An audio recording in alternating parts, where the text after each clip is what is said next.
नमस्कार दोस्तों, स्वागत है आप सभी लोगों का एक बार फिर से। मैं अनिल पांडे अहमदाबाद गुजरात से आप सभी लोगों का तहे दिल से स्वागत करता हूं। दोस्तों, एक कॉमन सवाल बहुत सारे पूछे जाते हैं कि एलईडी टीवी डेड हो तो क्या चेक करें, कैसे उसे ठीक करें। डेड का मतलब उसमें कुछ शो नहीं कर रहा हो, रेड इंडिकेटर भी नहीं शो कर रहा हो। तो सबसे पहली बात तो यह है कि डेड है तो किस कंडीशन में है, क्या रेड इंडिकेटर आ रहा है या वो भी नहीं आ रहा है। और दूसरा एक तरीका है कि अगर डेड है और रेड इंडिकेटर आ रहा है, उससे वो स्टैंड बाय से रिलीज नहीं हो रहा है। ये दोनों दोनों अलग चीजें हैं। तो अब इस तरह के सवाल के जवाब के लिए अगर इस तरह का कोई सेट हो और उस कंडीशन में हो और उस पे हम ठीक करने के साथ में उसका जवाब मिले तो बड़ा आसान हो जाता है आप सभी लोगों के लिए। तो देखिए, हमारे पास एक सेट है पैनासोनिक का, और आपके जो सवाल होते हैं कि अगर कोई सेट डेड है तो उसे कैसे ठीक करें, उसी से संबंधित है। परंतु ध्यान देने वाली बात यह है कि अलग अलग सेट के डेड होने के कंडीशन अलग अलग होते हैं। तो इस तरह के सेट में अगर वो यूनिट डेड है, बंद पड़ा हुआ है, तो क्या चेक करने की पद्धति है, कैसे हम चेक करें, कैसे हम कंसीडर करें, उन सारी चीजों को समझने का प्रयास करेंगे। देखिए, हमारे पास एक पैनासोनिक का सेट है और इसे हम पावर सप्लाई लगाएंगे, और पावर सप्लाई लगाने के साथ में हम देख रहे हैं कि ये सेट डेड है। यहाँ कोई इंडिकेटर शो नहीं कर रहा, मतलब ये रेड इंडिकेटर शो नहीं कर रहा। अब रेड इंडिकेटर भी शो नहीं कर रहा तो इसका सीधा मतलब है कि पावर सप्लाई खराब हो सकती है। पर क्या ये अंतिम सच है? ऐसा बिल्कुल नहीं है। तो देखते हैं क्या इसमें निकलता है। हमने सेट को खोल रखा है और मैं आपको दिखाता हूँ। पैनासोनिक का 24 इंच का सेट है, और देखें यहाँ पे ये पावर सप्लाई, ये मदरबोर्ड। ठीक, अब यहाँ कुछ स्पार्क दिखाई दे रहा है। पहले फर्स्ट स्कैन में ही देखें, यहाँ स्पार्क दिखाई दे रहा है, जला हुआ है। अब ये जला हुआ है मतलब मदरबोर्ड में प्रॉब्लम है। तो सबसे पहले हम ये जांच करेंगे कि क्या इसकी पावर सप्लाई ओके है, क्योंकि अगर मदरबोर्ड में स्पार्किंग है तो इम्पोर्टेंट ये हो जाता है कि आप पावर सप्लाई को भी चेक कर लें कि क्या पावर सप्लाई ओके है। और पावर सप्लाई के चेक करने के दो स्टेप मैं आपको बताऊंगा। सबसे पहले मीटर को एसी पे रखें, और एसी पे रख करके आप चेक कर लें मेंस कोड पे क्या यहाँ एसी वोल्टेज आ रहा है। देखें, मीटर में फोकस करें, एसी वोल्टेज आ रहा है। मीटर को वापस डीसी रेंज पे रखें और यहाँ कैपेसिटर पे चेक कर लें कि क्या यहाँ 319 वोल्टेज या 320 वोल्टेज, 317 वोल्टेज यहाँ आ रहा है। आप यहाँ देख रहे हैं इस पे वोल्टेज आ रहा है, मतलब ईएमआई सेक्शन ओके। और तीसरा स्टेप है कि इसके आउटपुट में 5 वोल्टेज या 12 वोल्टेज मिल रहा है क्या। तो आउटपुट आप देखेंगे यहाँ लिखा हुआ रहता है, जहां इसका सॉकेट लगा है, 12 वोल्टेज ग्राउंड, और ये पीडब्ल्यूएम और बीएल ऑन, ये यहाँ टर्मिनल लिखे हुए हैं। तो हमें ये चेक करना है कि क्या ये 12 वोल्टेज आ रहा है। तो चलें देखते हैं, हम चेक कर लेते हैं 12 वोल्टेज। मीटर में देखें आप, 12 वोल्टेज आपको मिल रहा है। अब यहाँ पे हो जाती है पावर सप्लाई की टेस्टिंग पूरी, मतलब 12 वोल्टेज आ रहा है तो पावर सप्लाई ओके। अब यहाँ प्राथमिक चेकिंग ये इसलिए कर रहे हैं हम कि हमें पता हो जाए कि पावर सप्लाई ओके है। क्योंकि यहाँ मदरबोर्ड में स्पार्किंग तो दिख ही रही है। तो देखें आप, अब मदरबोर्ड में ये जो स्पार्किंग दिख रही है, यहाँ कुछ आईसी रही होगी और वो आईसी जल गई है। अब वो आईसी जल गई है और जाहिर सी बात है यहाँ इंडक्टर कॉइल लगा है, तो इंडक्टर कॉइल पे कोई न कोई वोल्टेज आना चाहिए। तो मदरबोर्ड में सबसे पहले इंडक्टर कॉइल पे वोल्टेज चेक कर लें। देखें, यहाँ किसी भी इंडक्टर कॉइल पे मुझे कोई वोल्टेज प्राप्त नहीं हो रहा है। और सादा मदरबोर्ड अगर है एंड्रॉइड बगैर, तो ये जो फ्लैश आईसी लगी है, फ्लैश आईसी के पिन नंबर 8 पे 3.3 आना चाहिए, यहाँ चेक कर लें। अब यहाँ कहीं भी वोल्टेज नहीं मिल रहा है, तो जाहिर सी बात है ये आईसी खराब होने की वजह से कोई इसके वोल्टेज प्राप्त नहीं हो रहे हैं। तो अब मन में सवाल आता है कि ये आईसी तो जल के निकल गई है, हमें ये भी नहीं पता है कि उसमें नंबर कौन सा था, ये भी नहीं पता है कि कितने वोल्टेज वो बना रही थी। तो थोड़ा सा मुश्किल विषय लगता है, और खास करके जो नए लोग हैं उनके लिए और मुश्किल लगता है। लेकिन अब आपकी मुश्किल मैं आसान कर देता हूं। मैंने आपको ट्रेनिंग में बताया है कि 12 वोल्टेज से हर मदरबोर्ड की दुनिया 12 वोल्टेज से शुरू होती है। अब चूंकि 12 वोल्टेज इस मदरबोर्ड में तो जा ही रहा है, देखें आप यहाँ पे चेक करें तो मीटर में देखें 12 वोल्टेज मदरबोर्ड में आ रहा है। अब अगर 12 वोल्टेज आ रहा है तो उसके बाद का जो वोल्टेज है वो 5 वोल्टेज होता है। तो अब 5 वोल्टेज क्या इस मदरबोर्ड में कहीं मिल रहा है? देखें आप, इस इंडक्टर पे भी कोई वोल्टेज नहीं मिल रहा है, इस इंडक्टर पे भी कोई वोल्टेज नहीं मिल रहा है, इस इंडक्टर पे भी कोई वोल्टेज नहीं मिल रहा है, किसी भी इंडक्टर पे कहीं वोल्टेज नहीं प्राप्त हो रहा है। तो जाहिर सी बात है, हम ये सोच सकते हैं कि ये 5 वोल्टेज की आईसी रही होगी और वो स्पार्क हो गई है। अब हम यहाँ एक्सटर्नल 5 वोल्टेज दे करके और देखेंगे कि क्या हमारा सेट ओके हो जा रहा है।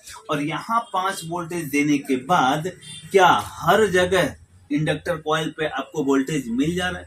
वहां 5 वोल्टेज देने के बाद क्या ये जो रेड इंडिकेटर है ये ऑन हो जा रहा है?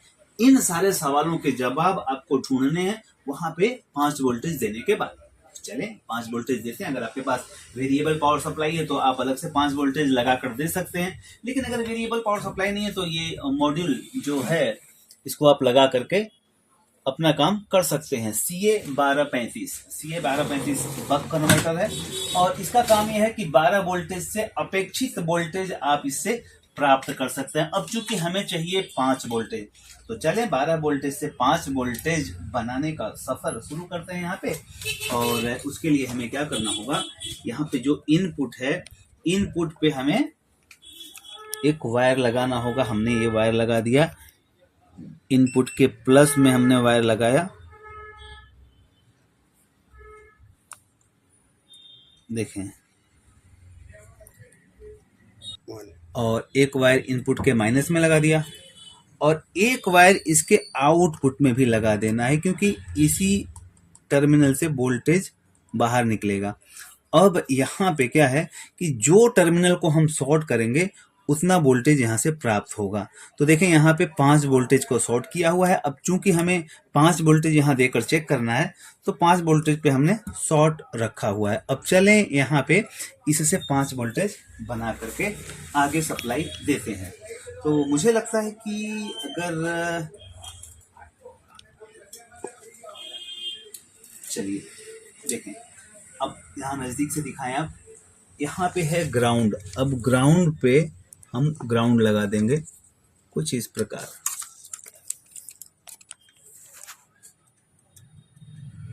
ग्राउंड हमने यहाँ लगा दिया और यहाँ पे 12 वोल्टेज हमें देना है। अब चूंकि 12 वोल्टेज यहाँ लिखा हुआ है, देखें यहाँ पे 12 वोल्टेज लिखा हुआ है, तो हम चाहें तो यहाँ से 12 वोल्टेज उठा सकते हैं, क्योंकि यहाँ 12 वोल्टेज आ रहा होगा। अब आ रहा होगा या मीटर है तो आप डायरेक्ट चेक भी कर सकते हैं। तो मैं आपको चेक करके दिखा देता हूँ। देखें यहाँ पे मीटर पे आपको फोकस करना है और पावर सप्लाई लगा के रखना है और चेक कर लेना है क्या यहाँ 12 वोल्टेज आ रहा है। देखें यहाँ 12 वोल्टेज आ रहा है। क्लियर? अब हमें यहाँ से 12 वोल्टेज ले लेना है। हमने यहाँ 12 वोल्टेज लगा दिया।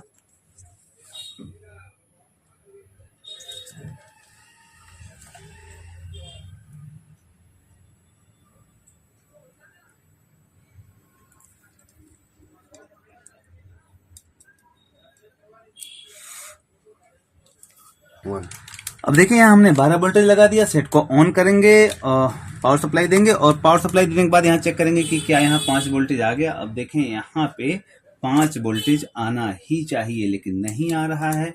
तो क्या यहाँ 12 वोल्टेज आ रहा है? ये देख लें, यहाँ 12 वोल्टेज आ रहा है तो यहाँ पे 5 वोल्टेज आएगा। देखें आप 7 वोल्टेज आ रहा है, तो ये लोड नहीं है इसलिए 7 वोल्टेज आ रहा है। तो हम इसको क्लीन कर देंगे थोड़ा, यहाँ शॉर्ट होगा। तो चलें, अब हमने साफ कर दिया तो देख लेते हैं यहाँ 5 वोल्टेज आ गया क्या। मीटर में देखें 5 वोल्टेज आ गया।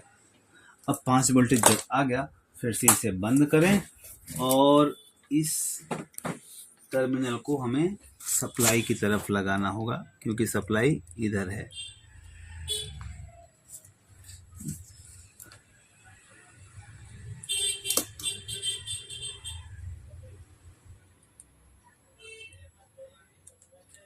देखें हमने यहाँ 5 वोल्टेज पे वायर का जंपर लगा दिया।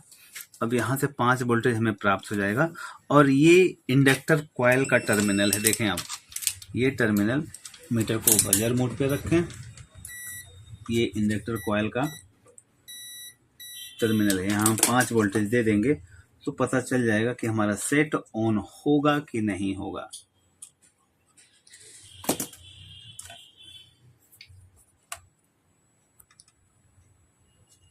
देखें।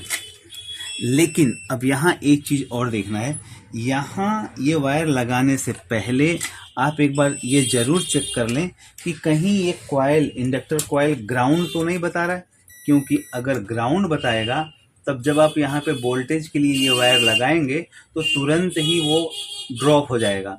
तो ग्राउंड जरूर चेक कर लें कि कहीं ये ग्राउंड से शॉर्ट तो नहीं है। तो आप देख पा रहे हैं ये ग्राउंड से शॉर्ट नहीं बता रहा है। ठीक है, अब हम यहाँ इसे लगा सकते हैं और देखें हमने लगा दिया। और ये लगाने के साथ में मुझे लगता है कि अब ये ओके हो जाना चाहिए।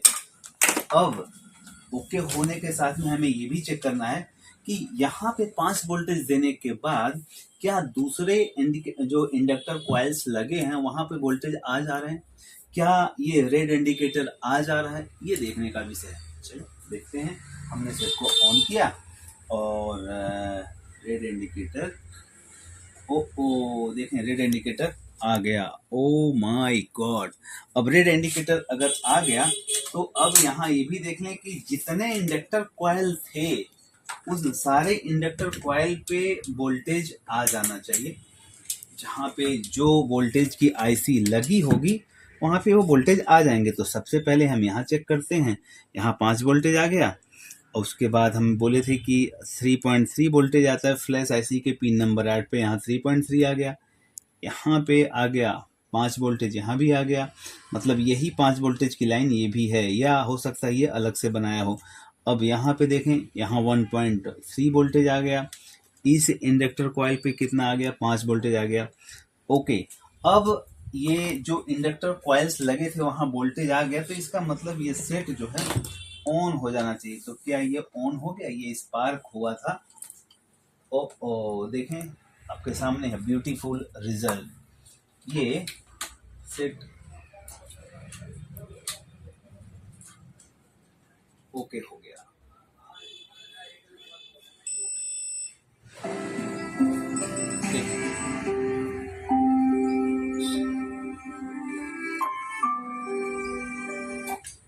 तो अगर कभी सर्किट में बड़ी स्पार्किंग दिख रही हो तो इसका ये बिल्कुल मतलब नहीं होता कि वो ओके नहीं हो सकता है। अगर आपको सारे स्टेप पता है, स्टेप बाय स्टेप अगर आप सिस्टमेटिक तरीके से उसे बनाने का प्रयास करेंगे तो निश्चित रूप से मदरबोर्ड ओके हो जाते हैं।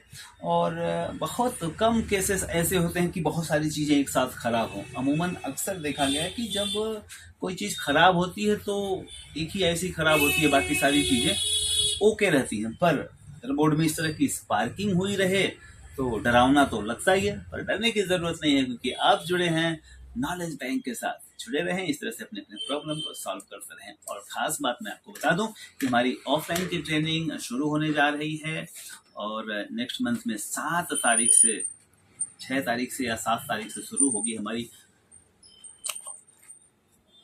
और ख़ास बात यह है कि हमारी ऑफलाइन की बैच अगले महीने में 6 तारीख से शुरू होने जा रही है। तो आप जहां से भी हैं जुड़ सकते हैं, आ सकते हैं इस तरह के प्रैक्टिकल एक्सपीरियंस लेने के लिए। Thank you very much.